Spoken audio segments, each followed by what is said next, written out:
ये जानना चाहोगे आप सब लोग?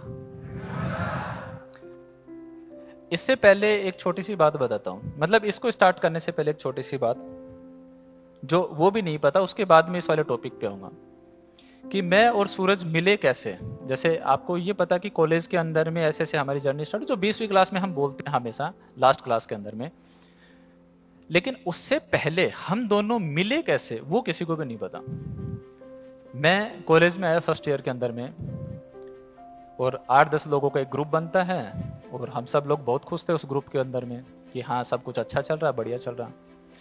फर्स्ट सेमेस्टर खत्म हुआ, फर्स्ट सेमेस्टर का रिजल्ट आया, सब लोगों के जितने भी ग्रुप में थे उनके सबके बैक लग गई, और मेरे एक भी बैक नहीं लगी। मैं बहुत खुश था कि यार मैं भी इतना ज्यादा नहीं पढ़ा, पर मैं पता नहीं किस तरह से क्लियर हो गया। और सब लोग मेरे को इस चीज पे वो भी कर रहे थे कि यार तू अकेले में रात को पढ़ता होगा पक्का। और मैं बस ये था कि यार मैं उस टाइप का आदमी ना, तो मैं कभी जिंदगी में, भैया सामने बैठे इनको पता है, मैं कभी जिंदगी में सुबह जल्दी उठ के पढ़ ही नहीं पाया। मुझे मम्मी बोल देती कि बेटा तेरे से नहीं होगा, तू सो जा। ये 4-4 बजे उठ के पढ़ लेते थे, मैं नहीं पढ़ पाया कभी भी बचपन से। मैं ये मानता था कि यार मैं वो लास्ट मिनट वाला वो आदमी हूँ कि बस में जाते जाते भी ऐसे पढ़ लूंगा पेपर, और जो आएगा वो मैं लिख दूंगा और मैं बस पास हो जाऊंगा, उस हिसाब से चलता हूँ। अब आता है सेकंड सेमेस्टर। इस बार मेरे पेपर बहुत अच्छे, और मैं बहुत एक्साइटेड था कि इस बार तो गारंटेड उससे भी अच्छे नंबर ही आएंगे मेरे, जो पिछली बार आए थे उससे भी। और सेकंड सेमेस्टर में मेरे 3 बैक लग गई, और मैं शॉक्ड हुआ कि ऐसे कैसे। और जब मैंने रिजल्ट देखा तो मैं और ज्यादा शॉक्ड हुआ कि यार मेरे इंटरनल मार्क्स जो 20 में से 18-18, 4 सब्जेक्ट में मेरे 20 में से 20-20 मार्क्स थे इंटरनल, और 2 में 18-18 थे, वो यहाँ से 5-5 कैसे भेज दिए कॉलेज वालों ने आरटीयू के अंदर में, राजस्थान टेक्निकल यूनिवर्सिटी कि इसके अंदर में 5-5 नंबर कैसे भेज दिए। प्रैक्टिकल एग्जाम मैंने देखे, प्रैक्टिकल एग्जाम के अंदर में मेरे को जस्ट पासिंग मार्क्स दिए हैं, जबकि प्रैक्टिकल एग्जाम ही आपके रिजल्ट को सबसे बेस्ट बनाते हैं कि आप फर्स्ट डिवीजन है, सेकंड डिवीजन है, उस चीज के ऊपर। तो मैं बड़ा हैरान हुआ कि यार ये क्यों हुआ इस चीज पे। एक्चुअली में क्या होता कि हमारे सीनियर थे, उन्होंने स्ट्राइक करी कॉलेज के अंदर में अटेंडेंस को लेके कि 70% अटेंडेंस कंपलसरी क्यों है, नहीं होनी चाहिए 70%। उन्होंने स्ट्राइक करी, डायरेक्टर को भी गालियां वगैरह दे दी, गेट पे आके पूरा माहौल बनाया। हमारा कोई लेना देना ही नहीं उसके अंदर में, हम तो फर्स्ट ईयर में थे, हमारा कोई लेना देना ही नहीं उस चीज के ऊपर में। फिर भी बाहर के हॉस्टल में जितने भी रहते थे, मैं बाहर के हॉस्टल में रहता था उस टाइम, सबके रिजल्ट खराब कर दिया। घर वाले आए, भैया मम्मी वगैरह सब लोग, कि भाई ऐसे कैसे बच्चे का रिजल्ट खराब कर दिया आपने, जब इसके इतने नंबर आए थे तो कम कैसे भेजे आपने। तो उन्होंने बोला कि आरटीओ से वापस से एक टीम आई थी जिसने कॉपी वापस से रीचेक करी, इनके कम नंबर आए। तो घर वालों ने क्वेश्चन किया कि ठीक है चलो मान लिया, आप ऐसा कैसे हो सकता है कि सिर्फ इन्हीं की 2-3 जनों की कॉपी रीचेक हुई हो। बोले सर वो तो कोइंसिडेंस हो गया तो हो गया। बोले ठीक है, हमारे बच्चे को हम तो जानते, कॉपी हमें तो दिखाओ कि उसने ऐसा क्या लिखा कि 5-5 नंबर ही आपने दिए। बोले सर वो कॉपी तो साथ में लेके चले गए, मतलब उन्होंने कॉपी नहीं दिखाई।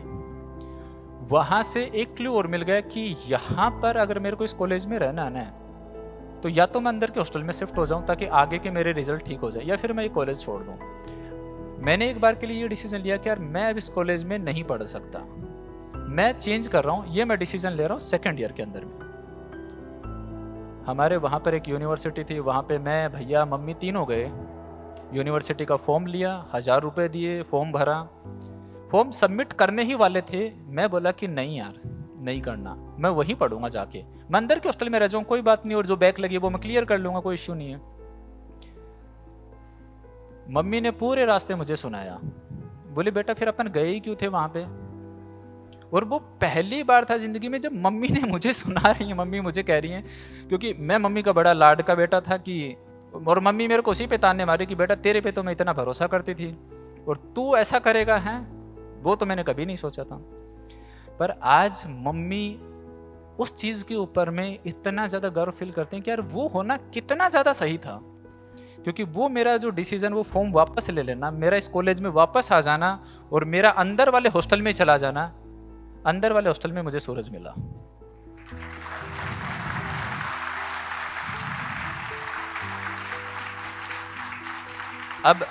अब अगर मैं अपना रिजल्ट सुधारता, दूसरी कॉलेज में जाता, तो हम दोनों कहीं मिल ही नहीं पाते, और शायद यहाँ आप लोग हमें सुन ही नहीं पा रहे होते। तो इसलिए कहते हैं जिंदगी में जो कुछ होता है ना, जो कुछ होता है वो बहुत अच्छे के लिए होता है। जो लोग आपसे मिलाए, जैसे अभी सर ने भी कहा था ना कि हम लोगों के जो जो स्ट्रगल थे ना वो बहुत सही थे वो होना उस टाइम, उसी वजह से हम लोग मिल पाए और एक दूसरे की वाइब समझ पाए। और उसी वजह से मैं भी अंदर के हॉस्टल में जा पाया कि यार मेरे को रिजल्ट सही रखना है तो अंदर के हॉस्टल में जाना पड़ेगा, कॉलेज वालों की कंडीशन है, तभी आगे के रिजल्ट सही हो पाएंगे। और फिर मैं सूरत से मिला, ये फर्स्ट ईयर में आया ही था, मैं सेकेंड ईयर के अंदर में था। इसको अपने ईयर वालों के साथ में मजे नहीं आ रहे, मुझे अपने ईयर वालों के साथ में मजे नहीं आ रहे, क्योंकि मेरा सारा ग्रुप बाहर रह गया और इसका कोई ज़्यादा बना नहीं था। हम दोनों कैंटीन के अंदर में वहीं पर चाय पीते, समोसे, लेक्चर बंक करते करते वहीं से ये सारी स्टोरी स्टार्ट हुई है, वहीं से ये सारी पूरी स्टॉक मार्केट की प्लानिंग स्टार्ट हुई है। प्लानिंग बनाते बनाते पता नहीं कितनी बार एचओडी ने हमें, वो कहते ना कि समन करना कि आ जाओ आज और बताओ, एक्सप्लेन करो कि क्यों थे कैंटीन के अंदर में लाइव लेक्चर के बीच में, क्यों? क्योंकि पूरी ये वाली प्लानिंग हम लोगों की चल रही होती थी। आज भी मम्मी बार बार में उस चीज़ को कहती हैं कि बेटा वो होना कितना ज़्यादा सही था, वो होना कितना ज़्यादा सही था।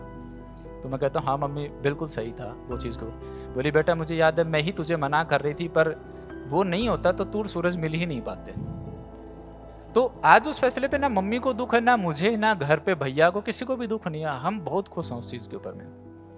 तो मेरे और सूरज के मिलने की स्टोरी ये थी, ये आज तक हमने किसी भी क्लास में नहीं बोली है। ये आप पहली बार ही सुन रहे थे कि मेरे 3 बैक लग गई। ये सब कुछ 100% सच है, एज इट इज है ये सब कुछ 100%। अब दूसरी चीज, ये एक्चुअल में मेरी स्टोरी है ही नहीं, आपको मैं ऑनेस्टली बताऊं। मेरा तो बस इसमें खाली नाम है, बस खाली, ये स्टोरी मेरी है ही नहीं। ये स्टोरी जो है वो है मेरी नानी और मम्मी की स्टोरी है। मेरी नानी जो हैं, मम्मी पैदा होते के साथ ही नाना जी चल बसे थे। तो फिर उसके बाद में क्या हुआ कि अब एक लेडीज है जिसके पास में एक छोटी सी बच्ची है और पूरी जिंदगी सामने पड़ी है, वो आराम से वहाँ पर गिव अप कर सकती है। पर मेरी नानी ने गिव अप ना करते हुए मम्मी को पाला पोसा, पढ़ाया लिखाया, सब एक अच्छी एजुकेशन दी। कैसे? खेती बाड़ी करके, खेती करके। और उस एजुकेशन में, हर एक चीज़ में, संस्कारों में, सब चीज़, वो कहते हैं कि लेडीज़ जो सही तरीके से अपने घर को चला सकती वैसा चलाया। किसी से कोई मदद, कोई भी, कुछ भी नहीं मांगी, कुछ भी, मतलब गिव अप करा ही नहीं नानी ने। और उन्होंने हर एक चीज घर के अंदर में सिस्टमेटिकली चलाना ठीक समझा। जबकि ऐसा नहीं कि मेरी मम्मी के मामा वगैरह, नानी के भाई वगैरह, वो बहुत ही ज़्यादा कहते हैं ना कि रईस हो, कि बस हमारी अब एक फूल जैसी बच्ची है, इसको हम लाड से रखें क्योंकि इसके पापा चले गए। कुछ नहीं था ऐसा, कुछ भी नहीं था ऐसा। वो पूरा स्ट्रगल एक मम्मी ने, जैसे कहते हैं ना, एक बच्ची ने पैदा होते बचपन से लेके लास्ट तक स्ट्रगल होता है ना कि एक बिना बाप के बच्ची है, तो वो वैसा का वैसा जिया मम्मी ने। अब उसके बाद में जब पापा से शादी हुई, तब पापा जॉब नहीं लगे थे। उसके बाद में पापा as a sub inspector BSF में लगे। तो वो भी मम्मी का लक था उस चीज़ के ऊपर में, नहीं तो क्या पता पहले लग जाते तो शायद स्टोरी उस डायरेक्शन में जाती ही नहीं उस चीज़ के ऊपर में। अब वो चीज़ लगने के बाद में पापा भी देखते थे कि भाई नानी घर पे अकेली है, अभी तक तो एक बेटी थी जो उनको सहारा देती थी, ये दोनों माँ बेटी खेती करके अपना घर चला रही थी। अब अगर यहाँ से इनकी बेटी को तू बार बार में ससुराल लेके जाते हो, तो फिर वहाँ पर फिर ये घर कैसे चलेगा, ये घर कैसे चलेगा, मतलब ये नानी कैसे रह पाएगी। मेरे पापा का और नानी का बहुत अच्छा अटैचमेंट था, जबकि पापा कभी भी घर जमाई नहीं रहे और नानी इतनी खुददार थी कि कभी भी जिंदगी में पापा से एक पैसा भी नहीं लेना। नानी हमेशा से इतनी खुददार थी। हम बहुत बार कहते थे मैं और भैया कि नानी क्या दिक्कत है, पापा भी तो अपने ही हैं, पापा भी तो अपने। बोली नहीं नहीं बेटा। नानी भैया को कहती थी कि तू जिस दिन लग गया ना, तू जिस दिन जॉब लग गया, तेरे से मैं लूंगी, सारे काम करवाऊंगी, पर नहीं, क्यों, तुझे मैं पाल रही पोस रही हूँ, पर नहीं, तेरे पापा से नहीं बेटा, समझा कर। नानी ऐसे करके हमें चुप करवा देती थी। हमारी सारी छोटी मोटी जरूरतें नानी पूरी करती थी, हर एक चीज़। हमारी कोई भी बड़ी से बड़ी डिमांड हो तो भी कोई नानी, मुझे वीडियो गेम खरीदना है तो भी कोई दिक्कत नहीं। और वो कहाँ से आती थी वीडियो गेम वगैरह? सिर्फ खेती से। हमने, जैसे कहते हैं ना खेतों में लावणी करते हैं ना, खेतों में लावणी करते हैं, हमने वो करी है। अब ये बातें मैं आपको बता रहा हूँ ना, उसके पीछे भी एक रीजन है। ये मैं किसी भी तरह से इसलिए नहीं बता रहा कि मुझे कोई सिंपैथी चाहिए किसी से भी, ना मैं कोई यहाँ पर आप लोगों को कोई फ्लैशबैक दिखाने वाला हूँ कि वो रिक्रिएट करके दिखाऊं सीन कि देखो ऐसे लावनी करी थी, हमने ये करा था, मेरी नानी ने ऐसा स्ट्रगल किया, वो किया, कुछ भी नहीं। एक मैसेज देना बस, उसलिए मैं आपको ये बात बता रहा हूँ खाली। तो वो जब नानी लावनी करते थे, नानी मम्मी, मेहर भैया भी करते थे उनके साथ में, 10th क्लास तक मैंने खुद ने, जैसे होता है ना कि रात को थ्रेशर चल रहा है, आपके गेहूं निकल रहे, मैंने खुद बोरी पकड़ी है, उनमें गेहूं डाल रहे हम कि हाँ ये फसल बिकेगी तो अब हमारा आगे का घर चल पाएगा।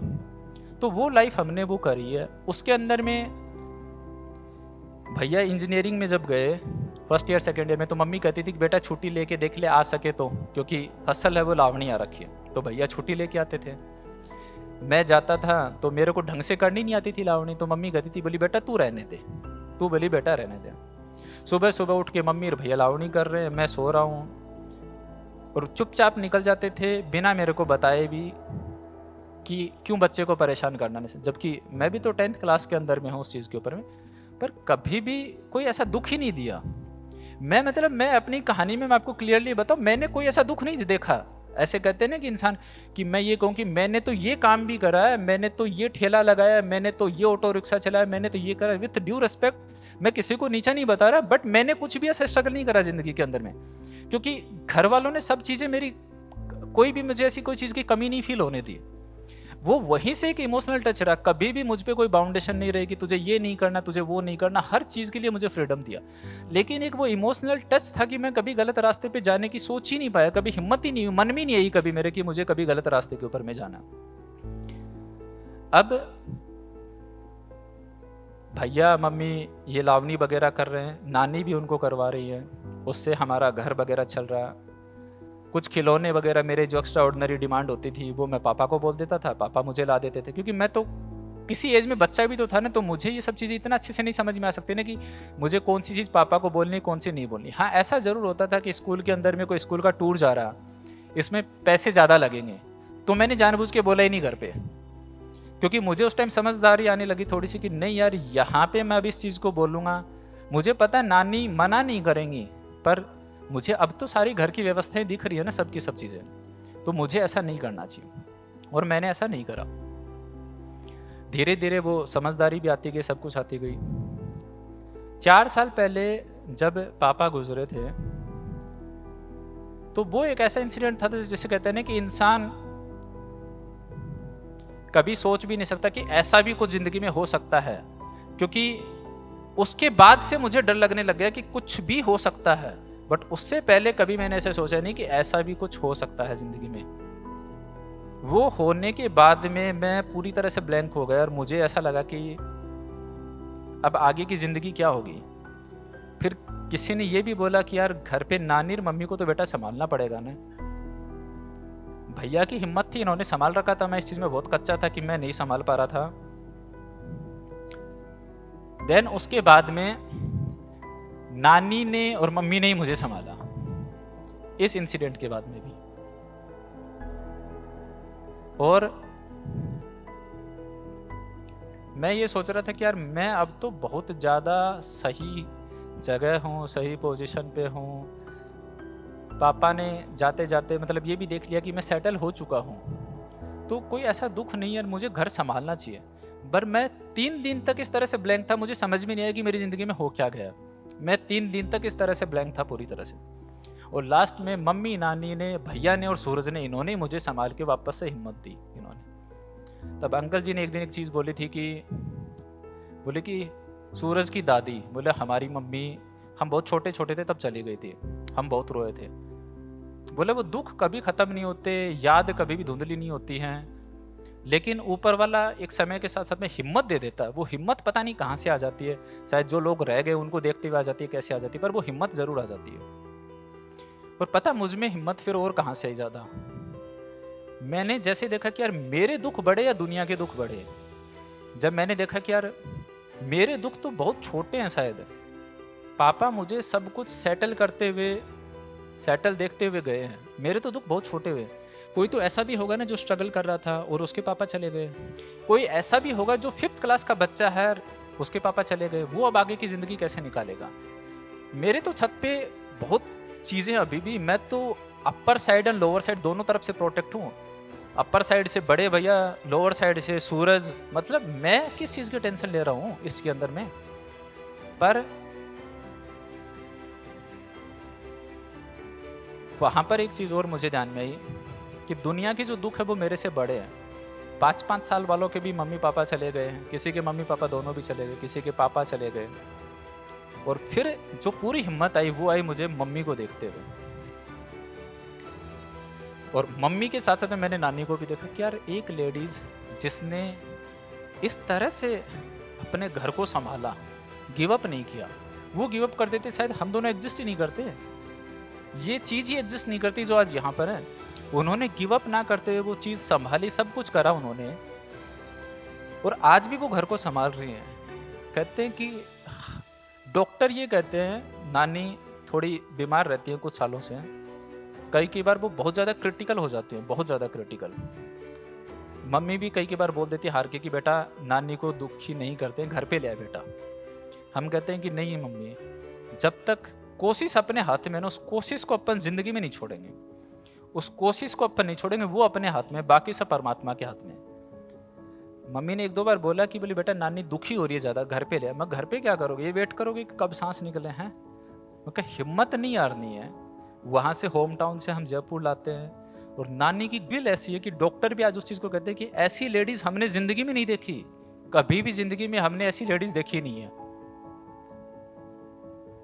और आज भी वो बिल्कुल स्वस्थ है, बिल्कुल स्वस्थ है, और हमेशा उस घर को बिल्कुल उसी तरह से चला रही है।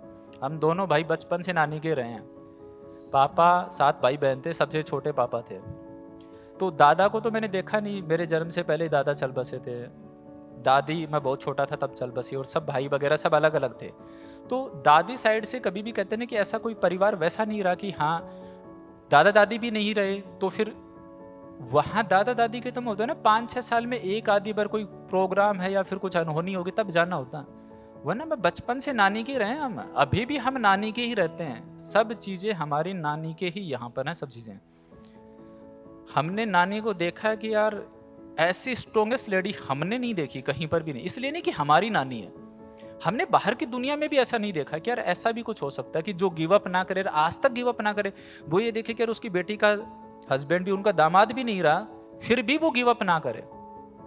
और फिर सबसे बड़ी हिम्मत आती है जब मैं मम्मी को देखता हूँ कि जो एक औरत जिंदगी भर अपने पापा के बिना बड़ी हुई, जिंदगी भर अपने पापा के बिना बड़ी हुई, और अब वो आगे की पूरी जिंदगी अपने हस्बैंड के बिना निकालेगी। तो मेरे दुख तो बहुत छोटे हुए ना, मेरे दुख कितने बड़े हैं। इस कहानी को बताने का बस एक ही मतलब है कि अपने दुखों को है ना जबरदस्ती अपने ऊपर में इतना बर्डन मत लाओ कि उनसे कभी बाहर ही ना निकल पाओ, और वो ऐसे एक्सक्यूज बना दो कि हर बार जिंदगी में उन्हीं को फ्रंट में लाके आप ये कहो कि मैं तो इस वजह से नहीं कर पाया, मेरे साथ तो ये चीज हुई, मेरे साथ तो ये घटना हुई, अदरवाइज मैं तो पता नहीं क्या कर देता। आपका जो बेस्ट से बेस्ट फ्रेंड भी है ना, आधे से ज्यादा लोगों को तो आपकी स्टोरी से मतलब नहीं है। वो ये सोचेंगे हमें क्यों पकारा तेरे दुखों से, हमें क्या मतलब है, हमें सुनाई क्यों रहा तू। बाकी के भी जो 1-2 खास दोस्त भी है ना, जो जेन्युइनली आपका दुख सुन रहे और वो दुखी भी है, वो भी चाह के भी क्या कर लेंगे बेचारे। वो आपका दुख सुन रहे, बहुत बड़ी बात है, लेकिन वो आपके 3-4 साल वापस थोड़ी ना लाके दे सकते हैं जो आपने खराब करे। वो कहेंगे हाँ भाई सच में तेरे साथ में गलत हुआ, बहुत गलत हुआ, पर वो चाह के भी आपके वो दिन वापस नहीं लाके दे सकते। तो जिंदगी में कभी भी कुछ भी हो जाए, कैसी भी अनहोनी क्यों ना हो जाए, कभी भी गिव अप नहीं करना है। ये सोचना कि शायद इनसे बड़े दुख किसी और के भी तो होंगे ना, वहां से अपने आप हिम्मत हो जाएगी। और इस एक कहानी में एक चीज और है, जैसे कहते हैं ना माँ बाप बड़े भैया ये नहीं होते तो शायद ये कहानी नहीं होती। पर इस कहानी के अंदर में अगर ये बंदा नहीं होता ना तो भी ये कहानी नहीं होती।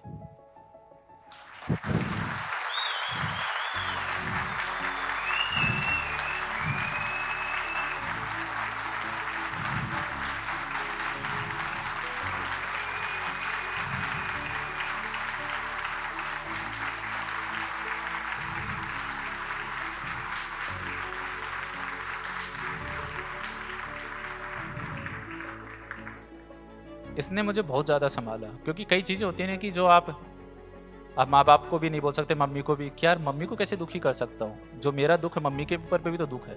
मैं भैया को कैसे बोल सकता हूँ, ऑलरेडी वो घर को संभाल रहे हैं। तो मैं बहुत महीनों तक, बहुत सालों तक, इनफैक्ट आज तक भी मुझे यही संभालता है।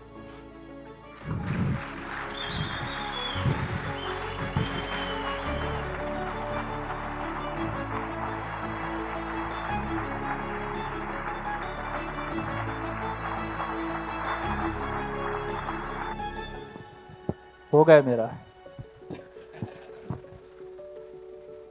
मुझे किसी भी तरह से इस स्टोरी से ऐसा ना समझे कि ये कोई, मुझे कोई अटेंशन चाहिए किसी से या कोई सिंपथी चाहिए, कुछ भी नहीं चाहिए मुझे। ये बताने का बस पर्पस ऐसे कि दो चीज़ें हैं। एक, मैं बहुत लंबे टाइम से ये मैं मलाल नहीं रखना चाह रहा था कि मैं अपनी नानी के बारे में कुछ बोल नहीं पाया, मैं अपनी मम्मी के बारे में कुछ बोल नहीं पाया, जिनकी वजह से मैं यहाँ पर हूँ। तो वो मुझे मन में नहीं रखना था कभी भी। जब भी नानी बहुत बीमार होती, क्रिटिकल होती, तो मेरे मन में एक डर आता कि यार ये मुझे बोलनी चाहिए थी लोगों के सामने बात, पर मैं बोल नहीं पाया। नानी को कुछ नहीं पता कि मैं ऐसा कुछ बोलने वाला हूँ, कुछ भी, उनको कुछ भी। पर अब मुझे संतुष्टि है कि मैंने ये चीज़, कोई चीज़ बोली है तो वो मुझे खुशी है उस चीज़ के ऊपर में। और दूसरा मेन पर्पस था कि आप लोग भी इस कहानी से कुछ सीख ले। मैंने इसी वजह से कोई भी यहाँ पर सीन रिक्रिएट करके दिखाई नहीं आपको। मैं तो खुद कह रहा हूँ, मेरा कोई स्ट्रगल ही नहीं रहा, कोई स्ट्रगल नहीं था मेरा। मैंने तो जो चीज़ मांगी वो सब पूरी करी इन्होंने। भैया जैसे ही लगे थे, इन्होंने से भी मैं कुछ मांगता था, ये सब पूरी करते थे। मेरा कुछ भी ऐसा स्ट्रगल नहीं रहा। जो स्ट्रगल था वो तो मेरे घर वालों का था। मैं तो ब्लेस्ड हूँ कि उनकी वजह से मैं यहाँ पर हूँ उस चीज़ पे। और जब ऐसा मौका आपको भी मिल रहा है ना, तो उस चीज़ के लिए ज़िंदगी भर बस ग्रेटफुल रहें और अपने घर वालों के लिए कुछ करें, बस। जैसा कि मैंने कहा कि ये स्टोरी मैंने इसलिए नहीं बताई कि आप मुझे सिंपैथी दो, नहीं। एंड ऑनेस्टली मैंने अपनी ज़िंदगी में ऐसा कोई बड़ा स्ट्रगल किया ही नहीं कि जिसे मैं दुनिया के सामने सबसे बड़ा संघर्ष कह सकूं। अगर स्ट्रगल था तो वो मेरी नानी का था, मेरी मम्मी का था। मैंने जानबूझकर इस कहानी में कोई भी पुरानी तस्वीर नहीं दिखाई है, कोई इमोशनल फ्लैशबैक नहीं बनाया, क्योंकि अगेन मेरा पर्पस किसी भी तरह से इस स्टोरी से कोई सिंपैथी लेना है ही नहीं। इस स्टोरी को बताने के बस दो रीज़न थे। पहला, ग्रेटिट्यूड उन पेरेंट्स के लिए जिन्होंने अपनी पूरी ज़िंदगी लगा दी ताकि हम अपनी ज़िंदगी बना सकें। आज अगर मैं यहाँ हूँ तो उसकी वजह सिर्फ मेरी मेहनत नहीं है, उसमें मेरी नानी का त्याग है, मेरी मम्मी का साहस है और उन सभी लोगों का प्यार और विश्वास है जिन्होंने हर मुश्किल समय में मेरा साथ दिया। कई बार लोग किसी एक इंसान की सफलता देखते हैं, लेकिन उसके पीछे खड़े हुए उन लोगों को नहीं देखते जिन्होंने अपनी पूरी ज़िंदगी उस सफलता की नींव बनाने में लगा दी। और दूसरा रीज़न ये है ये स्टोरी बताने का कि आप लोगों को एक मैसेज देना है इस स्टोरी से। हम में से बहुत सारे लोग कई बार अपने दुखों के नीचे खुद को इतना दबा लेते हैं कि फिर हमें अपनी जिम्मेदारियां ही दिखाई देना बंद हो जाती हैं। लेकिन सच तो ये कि दुनिया में हर इंसान किसी न किसी लड़ाई से लड़ रहा है और कई लोगों की लड़ाई शायद हमारी लड़ाई से भी कहीं बड़ी है। मेरी ज़िंदगी में भी एक ऐसा समय आया था जब मैं पूरी तरह से टूट गया था।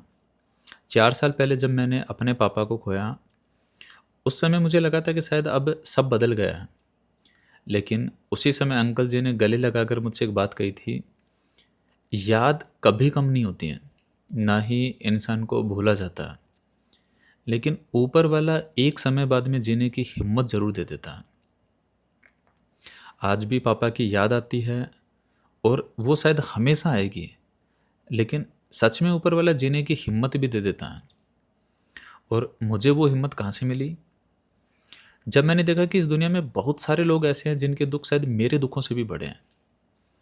मेरे पापा तो मुझे तब छोड़ कर गए जब मैंने अपनी ज़िंदगी में काफ़ी कुछ हासिल कर लिया था। उन्होंने मुझे संभलते हुए देखा, मुझे आगे बढ़ते हुए देखा। लेकिन कितने बच्चे ऐसे भी हैं जो 5th, 6th या 10th क्लास में ही अपने पापा को खो देते हैं। कितने लोग हैं जिन्होंने बचपन से वो दर्द देखा है जिसे शायद मैं कभी समझ भी नहीं सकता। और फिर जब मैं अपनी नानी को देखता हूँ तो मुझे बहुत हिम्मत मिलती है। बहुत छोटी सी थी मेरी मम्मी जब मेरे नाना जी चले गए थे, लेकिन मेरी नानी ने कभी हार नहीं मानी। उन्होंने अपनी छोटी सी बेटी को अकेले पाला और हर एक जिम्मेदारी निभाई। और 4 साल पहले वापस से भगवान ने उनकी परीक्षा ली। जब मेरे पापा चले गए, एक बार फिर से मेरी नानी ने ही पूरे परिवार को सँभाला, बिना शिकायत और बिना हार माने। और मेरी मम्मी, जब मैं अपनी मम्मी को देखता हूँ कि एक छोटी-सी बच्ची जिसने अपना पूरा बचपन से लेके आज तक बिना पापा के निकाला और अब आगे की पूरी लाइफ़ बिना हस्बैंड के निकालना। फिर भी वो आज अपने बच्चों के लिए, अपने परिवार के लिए उसी हिम्मत के साथ में खड़ी है। जब मैं ये सब देखता हूँ ना, तो सच में मुझे मेरे दुःख बहुत छोटे लगने लगते हैं और वहीं से वो हिम्मत अपने आप आ जाती है। और आप लोग जो एक चीज़ हमेशा पूछते रहते हो ना कि सर इतना मोटिवेशन, इतनी एनर्जी कहाँ से है? कहीं न कहीं वो इन्हीं सब वजह से है। इसका मतलब ये नहीं है कि इंसान को पत्थर दिल बन जाना चाहिए। रोना गलत नहीं है, इमोशनल होना भी गलत नहीं है। आखिर जब एक बच्चा इस दुनिया में आता है ना, तो उसकी पहली पहचान ही उसका रोना होता है। कहते हैं कि crying is not a weakness, it is a proof that we are a human. जब मन भारी हो तो अपने लोगों से बात कीजिए, रो लीजिए, अपने दिल का बोझ हल्का कर लीजिए। लेकिन उस दर्द को अपनी पहचान मत बनाइए। यही फ़र्क है इमोशन और सिंपैथी में। कुछ लोग अपना दर्द शेयर करते हैं, थोड़ा हल्का महसूस करते हैं और फिर वापस अपनी ज़िम्मेदारियों पर लौट आते हैं। और कुछ लोग पूरी ज़िंदगी सिंपैथी ढूँढते रहते हैं। जैसे पानी पीना हमारे लिए कितना ज़रूरी है, उसी तरह से कुछ लोगों के लिए हर समय सिंपैथी ज़रूरी होती है। क्योंकि वो अपने अननेसेसरी ट्रॉमा से खुद को कभी बाहर ही नहीं निकालना चाहते हैं। ऐसा मत कीजिए, क्योंकि अगर आपकी ज़िंदगी का उद्देश्य सिर्फ सिंपैथी बन गया ना, तो शायद पूरी ज़िंदगी उसी में निकल जाएगी। ज़रूरी नहीं है कि लोग आपको समझें, ज़रूरी ये है कि आप अपने पर्पस को समझें। भगवान श्री कृष्ण ने भगवत गीता के 6 चैप्टर 6ठे अध्याय में कहा कि स्वयं को स्वयं उठाओ, स्वयं को नीचे मत गिराओ। बाकी के रास्ते भगवान खुद बना देंगे आपके लिए। वो अपने ही रूप में किसी न किसी को भेज ही देंगे आपके पास में। मेरी ज़िंदगी में जैसे उन्होंने सूरज को भेजा, आपकी ज़िंदगी में कोई और होगा। लेकिन पहला कदम आपको खुद ही उठाना होगा। तो बस इस कहानी से मैं आपको यही 2 बात बताना चाहता हूँ कि पहली उन पेरेंट्स के लिए दिल से ग्रैटिट्यूड जिनकी वजह से आज हम यहाँ तक पहुँचे हैं। और दूसरी ये कि जब भी ज़िंदगी आपको एक मौका देना है, तो अपने दुखों के नीचे मत दब जाना। अपने परिवार के लिए, अपने चाहने वालों के लिए, अपने सपनों के लिए और अपने पर्पस के लिए पूरी ईमानदारी से मेहनत करना। शायद यही उन सभी लोगों के लिए सबसे बड़ा थैंक यू होगा जिन्होंने आपके लिए अपनी पूरी ज़िंदगी लगा दी। बस इतना ही बोलना था मुझे। और जैसे कि मैंने कार्निवाल में भी कहा कि हो गया मेरा, तो आज के लिए भी बस काफ़ी है, हो गया मेरा। Thank you so much everyone last तक बने रहने के लिए। और ध्यान रखिए अपना, अपने घर वालों का, अपने आसपास के लोगों का। मुस्कुराते रहिए और खुशियाँ बांटते रहिए। Take care and bye.